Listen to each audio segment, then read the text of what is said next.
I was monitoring the emergency frequency at 3 in the morning when the interference started, a harsh buzzing that turned my equipment into useless static. And I knew immediately something was very wrong because this was the same frequency used by search and rescue operations across Colorado. My name is Owen Harris, and I'm a licensed amateur radio operator with over 15 years of experience. I moved to Lakewood, Colorado, about 8 months ago, drawn by the mountains and the promise of excellent radio propagation conditions. My call sign is KE0XBL, and I operate a modest station from my home that includes VHF, OOF, and HF capabilities. More importantly, I'm part of the Amateur Radio Emergency Service, which means I volunteer my time and equipment to support emergency communications when regular systems fail. During fires, floods, and severe weather events, we're often the only reliable communication link between affected areas and emergency management. The house I bought was in Pine Ridge Heights, a neighborhood built in the early 2000s with strict covenants enforced by an HOA that seemed to have nothing better to do than measure lawn grass with rulers. I'd read through the covenants before purchasing, and while there were restrictions on external antennas, nothing explicitly prohibited amateur radio installations.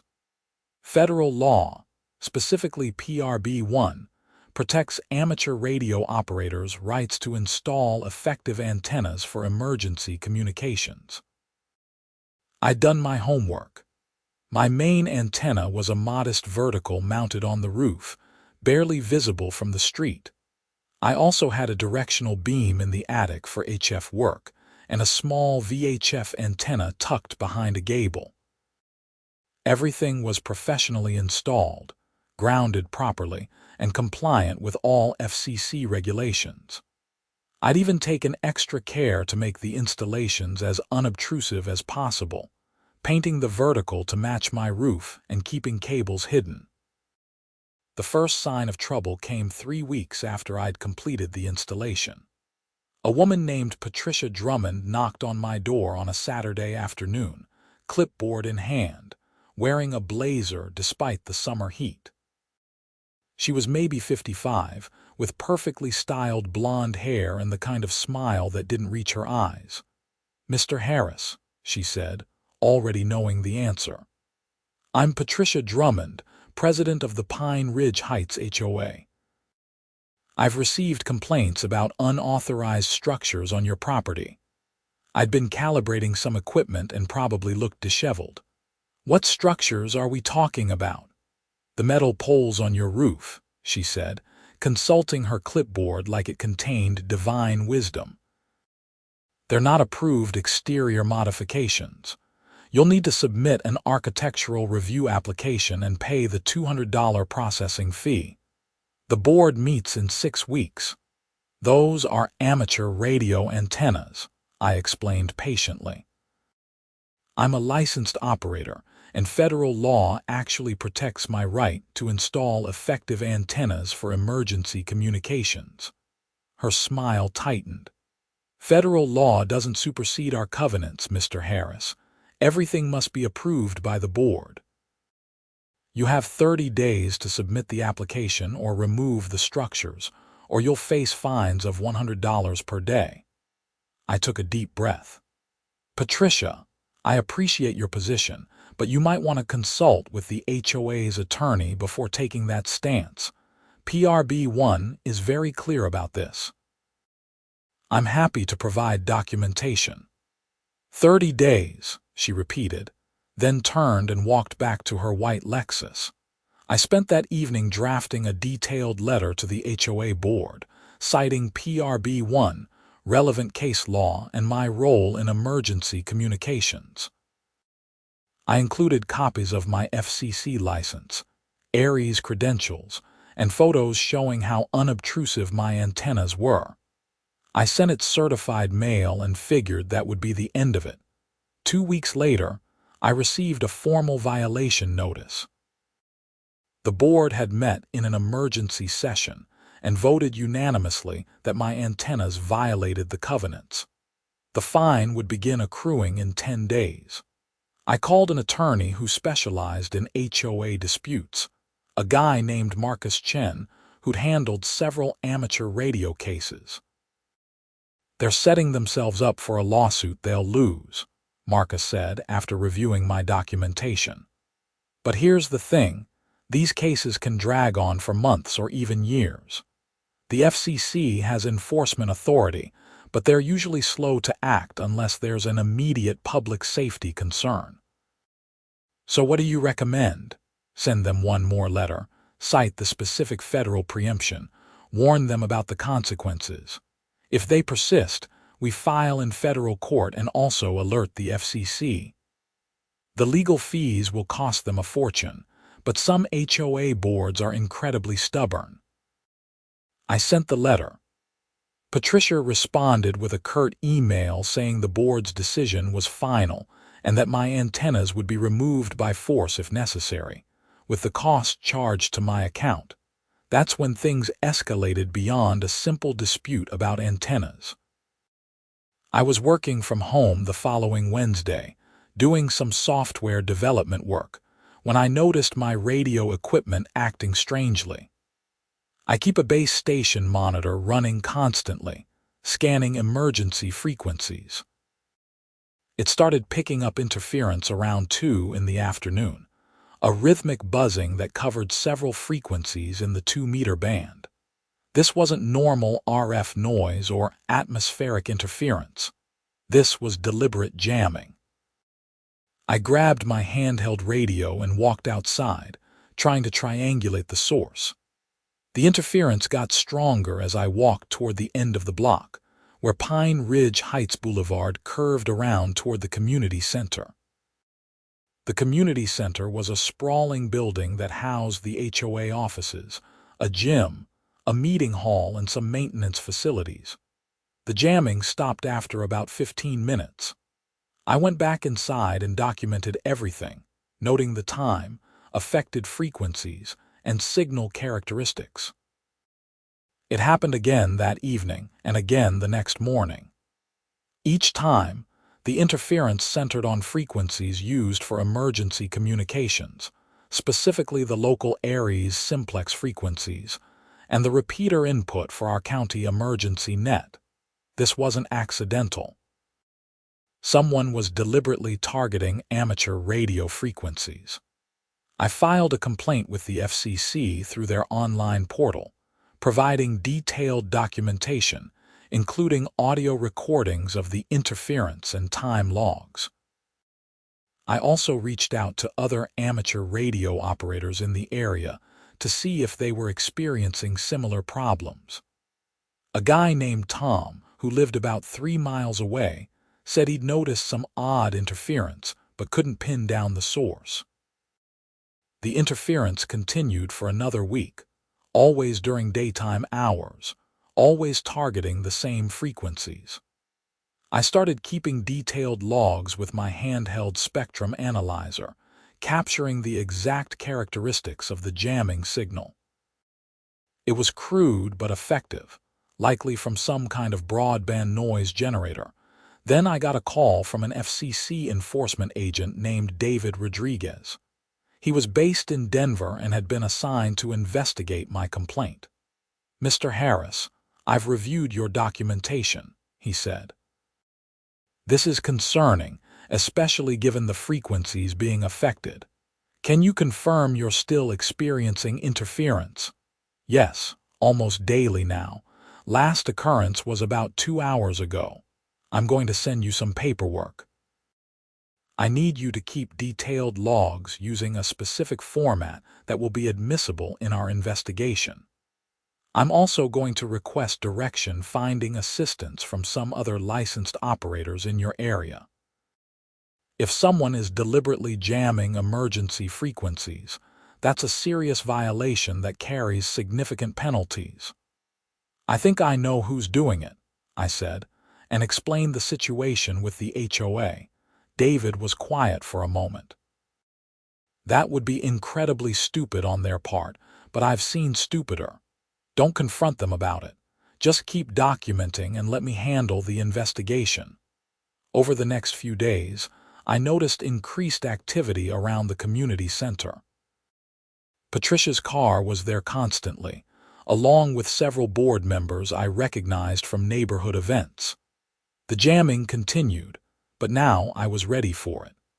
I had my spectrum analyzer running continuously, capturing every instance of interference with timestamp and frequency data.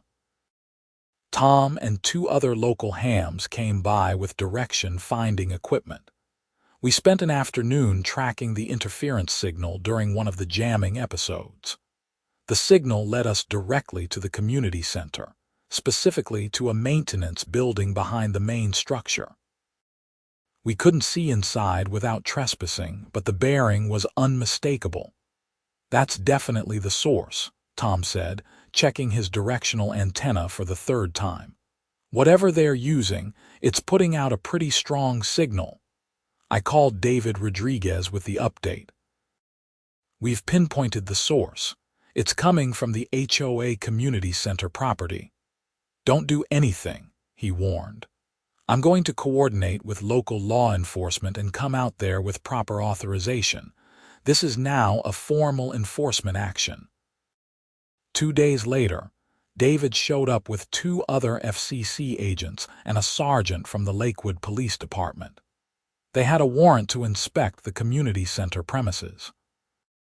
I watched from my car across the street as they went through the building with Patricia and another board member trailing behind them, both looking increasingly agitated. The inspection took about an hour. When they came out, one of the agents was carrying a metal box with antennas attached. Patricia was arguing loudly with David, her face red. "This is harassment," she was saying. "We have every right to protect our property values." "Madam, you have no right to interfere with FCC licensed communications, especially emergency frequencies," David said calmly. "This device has been jamming frequencies used by emergency services. That's a federal crime." I got out of my car and walked over. Patricia saw me and her expression turned venomous. "This is your fault," she hissed. "You and your ugly antennas." "This whole neighborhood has been complaining about property values dropping because of your metal eyesores." "Mrs. Drummond," David interrupted, "I suggest you stop talking and consult with an attorney. The FCC will be issuing a citation, and we're referring this matter to the U.S. Attorney's Office for potential criminal prosecution." Her mouth opened and closed a few times. The other board member, a guy named Robert who I'd met once at a mandatory neighborhood meeting, looked like he might pass out. "Criminal prosecution," Robert stammered. "Patricia, you said this was legal. You said you consulted with someone who confirmed we could use signal-blocking devices to prevent interference with the community center's Wi-Fi." "Shut up, Robert," Patricia snapped. David raised an eyebrow. "So there was premeditation and consultation." "That's good to know for our report." The police sergeant stepped forward. "Madam, the FCC agents are taking custody of the jamming device as evidence. If you interfere with this investigation or retaliate against Mr. Harris in any way, you'll face additional charges. Do you understand?" Patricia glared at all of us but nodded curtly. Over the next few weeks, the neighborhood erupted into chaos. News of the FCC investigation spread quickly, and it turned out most residents had no idea what Patricia had been doing. Many were actually supportive of my amateur radio activities, especially when they learned about the emergency communications role. A group of homeowners organized a recall petition for the entire HOA board. Patricia and her allies tried to fight it, sending out inflammatory emails about how I was destroying property values and bringing federal agents into a peaceful neighborhood. But the tide had turned. Most people were horrified that the HOA had been committing federal crimes in their name. I received a formal letter from the FCC's Enforcement Bureau about 6 weeks after the raid. The citation was damning. Patricia had purchased a commercial signal jammer online, the kind marketed for blocking cell phone signals in prisons or theaters. These devices are illegal for consumer use in the United States because they indiscriminately jam broad swaths of radio spectrum, including emergency frequencies. The citation outlined multiple violations, including willful interference with licensed radio communications, operation of unauthorized transmitting equipment, and interference with emergency communications. The proposed fine was $75,000, and the matter had been referred to the U.S. Attorney for the District of Colorado for criminal prosecution. Patricia tried to fight it. She hired an attorney who filed a response claiming she'd been misled by an online vendor who told her the device was legal for preventing interference with Wi-Fi systems. But the evidence was overwhelming. David and his team had found emails between Patricia and 2 other board members discussing how to shut down that radio guy's equipment and make his life difficult until he removes those antennas. The U.S. Attorney decided to prosecute. This wasn't just about the jamming. It was about deliberately interfering with emergency communications infrastructure. The case was assigned to an assistant U.S. attorney named Jennifer Walsh, who apparently had a reputation for being tough on fraud and public safety violations. I was called to testify before a federal grand jury in Denver. It was intimidating walking into the federal courthouse, going through security, and sitting in that windowless room explaining amateur radio, emergency communications, and how the interference could have prevented critical communications during an actual emergency. "Mr. Harris," Jennifer asked, "can you explain what could happen if your emergency communications network was jammed during an actual disaster? During events like wildfires, floods, or severe weather, cellular networks often fail," I explained. "Either they're damaged or they are overwhelmed with traffic. Amateur radio operators provide backup communications for emergency management, hospitals, shelters, and search and rescue teams. If those frequencies are jammed, people could die because critical information doesn't get through." The grand jury indicted Patricia on 3 federal counts related to the jamming. Robert and another board member named Cheryl received lesser charges for conspiracy, based on the emails showing they'd discussed and approved the plan. Robert quickly agreed to cooperate and testify against Patricia in exchange for probation. The HOA recall election happened 2 months after the FCC raid. Patricia and the entire board were removed and replaced with a group of homeowners who actually understood that their job was to maintain common areas and enforce reasonable rules, not wage war against residents. The new board's first action was to formally recognize my right to maintain amateur radio antennas and to reimburse me for the legal fees I'd incurred fighting their violations. Patricia's criminal trial was scheduled for the following spring. Her attorney tried every delay tactic possible, but Jennifer Walsh kept pushing forward. The evidence was overwhelming, the intent was clear, and the potential harm was significant. I attended the trial, which lasted 3 days. The courtroom in the Byron White United States Courthouse was imposing, all dark wood and federal seals. Patricia sat at the defense table looking smaller than I remembered, though her expression was still defiant. The prosecution laid out the case methodically. They presented the jamming device, the emails, Robert's testimony, and my detailed logs showing the interference pattern. David Rodriguez testified about the investigation and how the jamming had affected multiple licensed operators across several miles. An emergency management official from Jefferson County testified about the critical importance of amateur radio in their disaster response plans and how the jamming could have created dangerous gaps in coverage. Patricia's attorney tried to argue that she'd made an innocent mistake, that she genuinely believed the device was legal and wouldn't affect emergency services. But those emails destroyed that defense.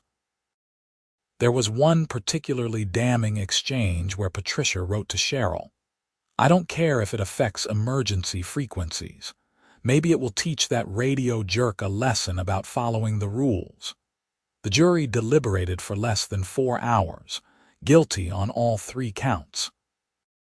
Sentencing came 6 weeks later. Patricia stood before the judge, finally looking scared. Her attorney made an impassioned plea about how she was a grandmother, a volunteer, someone who'd served her community for years and just made a terrible mistake. The judge, an older man named William Hartley, wasn't buying it. "Mrs. Drummond," he said, "you didn't just break a rule. You deliberately interfered with emergency communications infrastructure. You did so knowingly, repeatedly, and with the specific intent to harass a neighbor who was exercising his legal rights. You involved other board members in a conspiracy that put public safety at risk. This court takes these matters very seriously." He sentenced her to 18 months in federal prison, followed by 2 years of supervised release. She was also ordered to pay the full $75,000 fine to the FCC, plus restitution to me for legal fees and equipment costs. Robert and Cheryl received probation and community service, along with smaller fines. Patricia's face crumbled as the sentence was read. She was led out of the courtroom by federal marshals while her family sat in the gallery, some crying, some looking angry. I felt a complex mix of emotions watching her being taken away. I'd never wanted to destroy anyone's life. I just wanted to operate my radio station and serve my community. But Patricia had made choices, repeatedly, knowing they were wrong, and those choices had consequences. The new HOA board was a breath of fresh air. The president was a retired teacher named Susan Carmichael, who actually read the relevant federal laws before making decisions.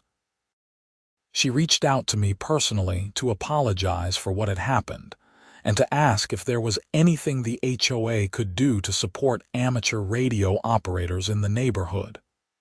"Actually," I said, "there is. We could set up a community emergency communications plan. Train some residents in basic radio operation, establish protocols for emergencies, make Pine Ridge Heights a model for disaster preparedness." Susan loved the idea. Over the next several months, we organized training sessions at the community center. About 20 residents got their amateur radio licenses through classes I taught with Tom and some other local operators. We set up a small emergency operations center in one of the community center's rooms with backup power and several radio stations.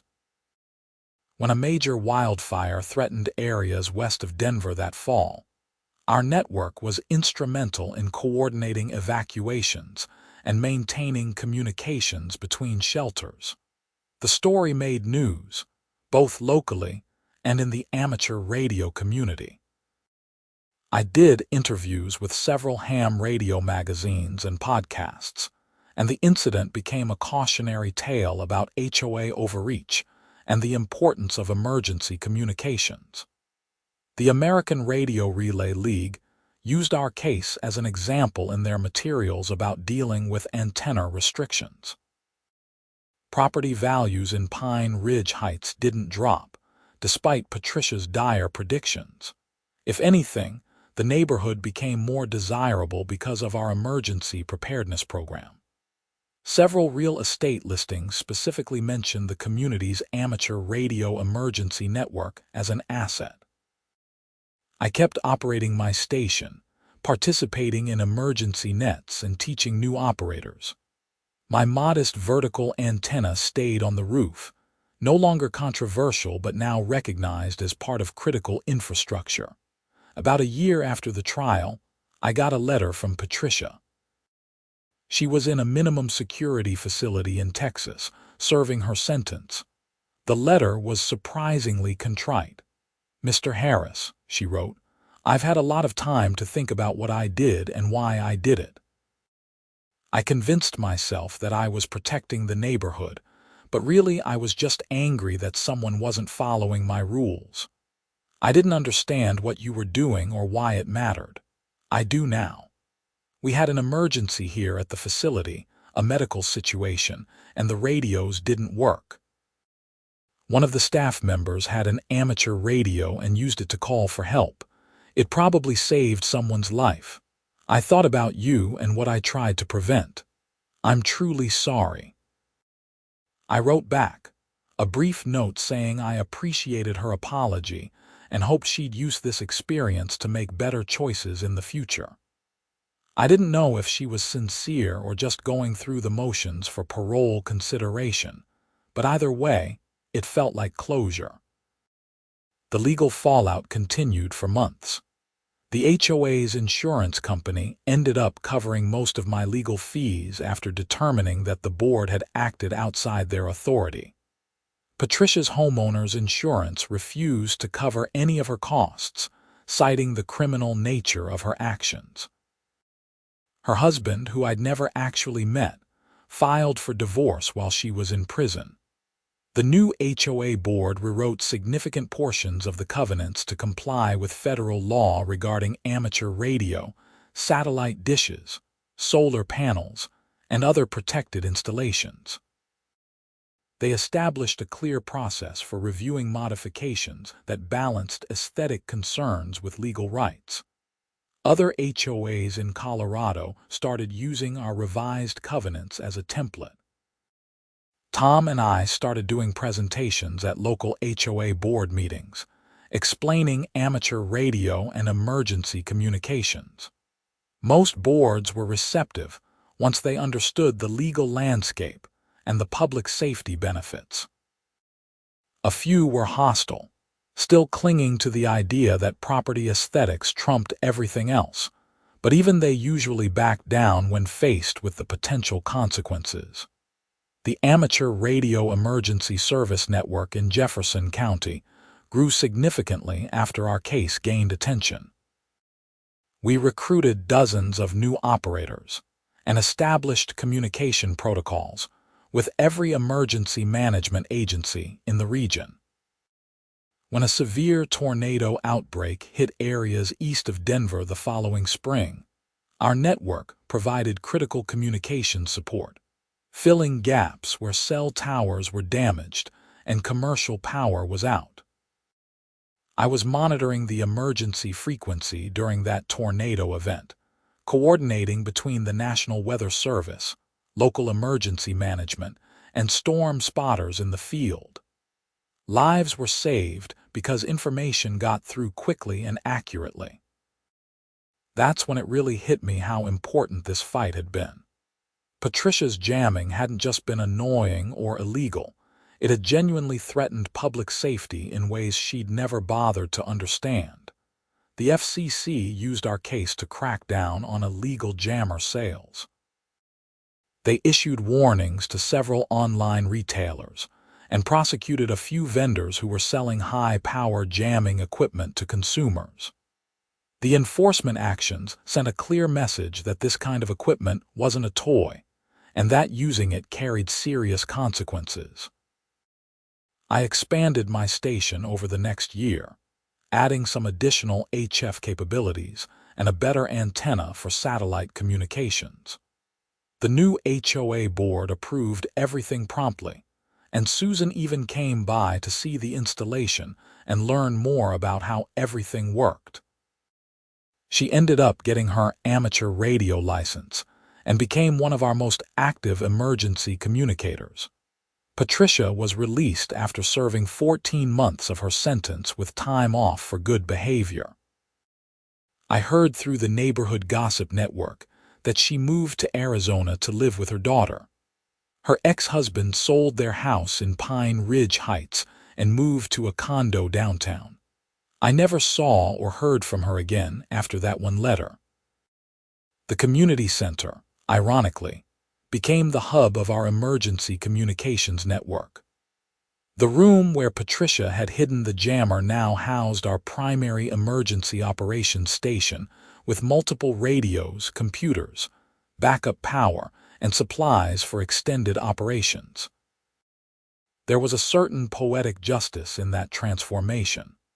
I taught continuing education classes on emergency preparedness, not just radio operation but also first aid, emergency supplies, evacuation planning, and community coordination. Pine Ridge Heights went from being just another suburban neighborhood to being a model for disaster resilience. When the State Emergency Management Agency did an assessment, we received top ratings in every category. The incident changed how I thought about community engagement. Before the conflict with Patricia, I'd kept mostly to myself, focusing on my technical hobbies and work. But fighting that battle had forced me to connect with neighbors, explain what I was doing, and build alliances. Those connections turned out to be valuable beyond just the immediate dispute. I met my girlfriend, Rachel Bennett, at one of the emergency communications training sessions. She was a nurse at a local hospital and had come to learn about backup communications for medical facilities. We bonded over discussions of disaster preparedness and ended up spending a lot of time together both on and off the radio. She got her amateur radio license and became part of our emergency medical communications team. The legal precedent from Patricia's case was cited in several other disputes around the country. Amateur radio operators facing HOA restrictions could point to the federal prosecution and the serious consequences of interfering with emergency communications. Most HOAs backed down rather than risk similar legal exposure. I testified at a congressional hearing about amateur radio and emergency communications, sharing our story and explaining the critical role that amateur operators play in disaster response. Several representatives were surprised to learn about the conflicts between HOAs and emergency communications infrastructure. There was talk of strengthening PRB1 to make it even more explicit, though I wasn't sure that was necessary. The law was already clear. People just needed to follow it. The community emergency drills we ran became neighborhood events. Families would participate in simulated disaster scenarios, learning how to communicate with emergency services when normal systems failed. Kids loved using the radios and learning about radio propagation and technology. We discovered several young people with a real aptitude for emergency communications who went on to get their licenses and become active operators.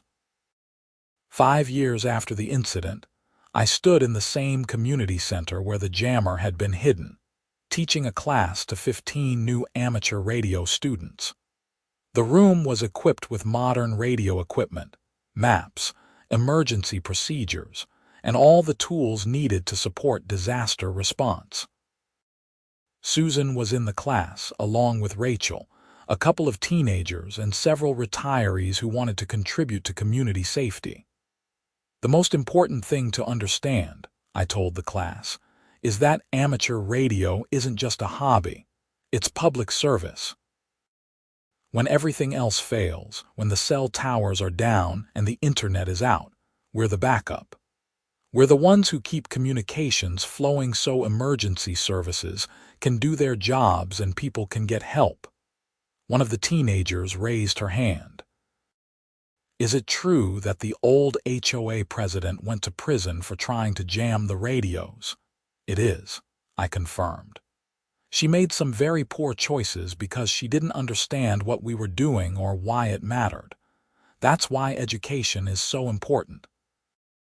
When people understand the purpose behind amateur radio and emergency communications, they're usually supportive. After the class, Rachel and I went back to my house. My radio station had grown considerably over the years, with better antennas, more sophisticated equipment, and connections to emergency operations centers across the state. The modest vertical on the roof had been joined by a larger beam antenna and a tower in the backyard, all properly approved by the HOA and blending reasonably well with the property. You ever think about how different things could have been?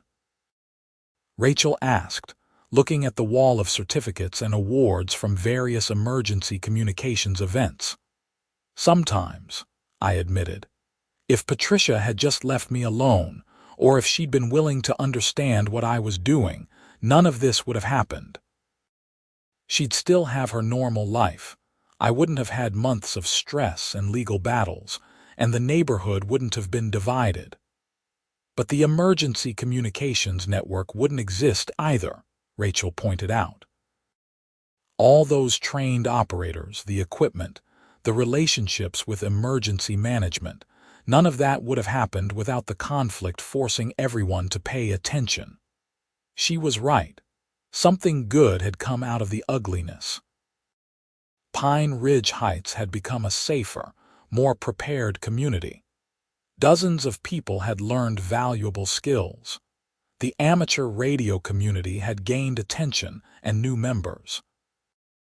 And other HOAs had learned that respecting federal law and supporting public safety was more important than absolute aesthetic control. I monitored the emergency frequency that evening, listening to the routine check-ins from operators across the region. Tom was on, as were several operators I'd trained over the years. The frequency was clear. No interference, just the orderly exchange of information that could become critical during an emergency. My phone buzzed with a text from David Rodriguez, the FCC agent who'd investigated the case. We'd stayed in touch over the years, and he occasionally reached out when other interference cases came up. Wanted you to know we just wrapped up another HOA jamming case in Florida. Your case was cited in the investigation. Thanks for standing your ground. I smiled and sent back a thumbs up. The fight had been worth it, not just for me, but for everyone who depended on emergency communications. Patricia had learned an expensive lesson about federal law and the consequences of interfering with public safety. The neighborhood had learned about the importance of emergency preparedness. And I'd learned that sometimes standing up for what's right, even when it's difficult and contentious, leads to outcomes better than anyone could have predicted. The sun was setting over the mountains, painting the sky in shades of orange and purple. I stepped out onto my deck, looking at the antennas silhouetted against the colorful sky. They weren't just metal poles anymore, at least not in my mind or in the minds of most of my neighbors. They were symbols of community resilience, connections to a network of volunteers ready to serve when disaster struck, and a reminder that some things were more important than perfect aesthetics. Rachel joined me on the deck, handing me a cup of coffee. You're being philosophical again. Just thinking about how things worked out, I said. 5 years ago, I was fighting with the HOA about antennas. Now those same antennas are part of the community's emergency infrastructure that everyone's proud of. People fear what they don't understand, Rachel said. Patricia never bothered to learn about amateur radio or why it mattered. She just saw something she couldn't control and lashed out, and paid a heavy price for it. Do you feel bad about that? Rachel asked. About her going to prison, I thought about it carefully. I feel bad that it had to come to that. But she made choices, repeatedly, knowing they were wrong. She involved other people in breaking federal law. She deliberately interfered with emergency communications. Those actions had consequences. I didn't send her to prison, her own decisions did. The radio in my shack crackled to life with an emergency tone. Rachel and I rushed inside to hear an activation message. A major wildfire had started in the mountains west of Boulder, and amateur radio operators were being requested to support communications for evacuation operations. Within minutes, I had the station fully operational and was coordinating with other operators to establish a communication network. Over the next 12 hours, our network passed hundreds of messages coordinating evacuation routes, shelter locations, and emergency resource deployment.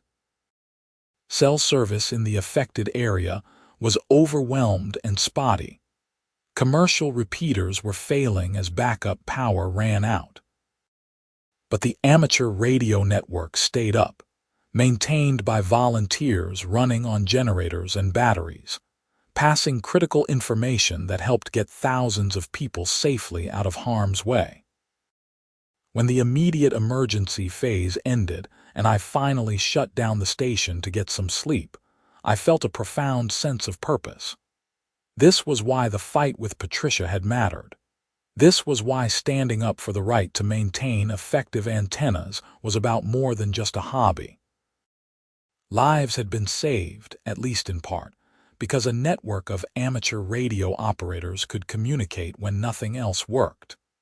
The news coverage of the wildfire response mentioned amateur radio several times, highlighting the critical role volunteers had played. A reporter from a Denver television station came to interview me about the emergency communications network in Pine Ridge Heights.